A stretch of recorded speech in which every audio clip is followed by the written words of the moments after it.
Seconde épître de Paul aux Corinthiens, chapitre 5. Nous savons en effet que si cette tente où nous habitons sur la terre est détruite, nous avons dans le ciel un édifice qui est l'ouvrage de Dieu, une demeure éternelle qui n'a pas été faite de main d'homme. Aussi nous gémissons dans cette tente, désirant revêtir notre domicile céleste, si du moins nous sommes trouvés vêtus, et non pas nus. Car tandis que nous sommes dans cette tente, nous gémissons accablés, parce que nous voulons non pas nous dépouiller, mais nous revêtir, afin que ce qui est mortel soit englouti par la vie. Et celui qui nous a formés pour cela, c'est Dieu, qui nous a donné les arts de l'esprit. Nous sommes donc toujours pleins de confiance, et nous savons qu'en demeurant dans ce corps, nous demeurons loin du Seigneur, car nous marchons par la foi, et non par la vue. Nous sommes pleins de confiance, et nous aimons mieux quitter ce corps et demeurer auprès du Seigneur. C'est pour cela aussi que nous nous efforçons de lui être agréables, soit que nous demeurions dans ce corps, soit que nous le quittions. Car il nous faut tous comparaître devant le tribunal de Christ, afin que chacun reçoive selon le bien ou le mal qu'il aura fait, étant dans ce corps.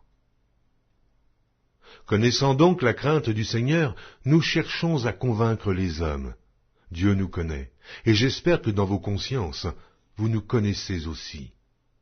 Nous ne nous recommandons pas de nouveau nous-mêmes auprès de vous, mais nous vous donnons occasion de vous glorifier à notre sujet, afin que vous puissiez répondre à ceux qui tirent gloire de ce qui est dans les apparences, et non dans le cœur. En effet, si je suis hors de sens, c'est pour Dieu. Si je suis de bon sens, c'est pour vous. Car l'amour de Christ nous presse, car nous estimons que, si un seul est mort pour tous, tous donc sont morts, et qu'il est mort pour tous, afin que ceux qui vivent ne vivent plus pour eux-mêmes, mais pour celui qui est mort et ressuscité pour eux. Ainsi, dès maintenant, nous ne connaissons personne selon la chair.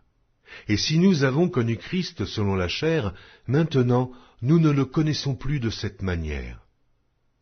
Si quelqu'un est en Christ, il est une nouvelle créature. Les choses anciennes sont passées. Voici, toutes choses sont devenues nouvelles. Et tout cela vient de Dieu, qui nous a réconciliés avec lui par Christ, et qui nous a donné le ministère de la réconciliation.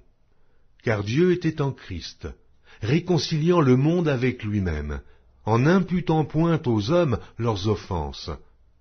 Et il a mis en nous la parole de la réconciliation. Nous faisons donc les fonctions d'ambassadeurs pour Christ, comme si Dieu exhortait par nous. Nous vous en supplions, au nom de Christ, soyez réconciliés avec Dieu. Celui qui n'a point connu le péché, il l'a fait devenir péché pour nous, afin que nous devenions en lui justice de Dieu.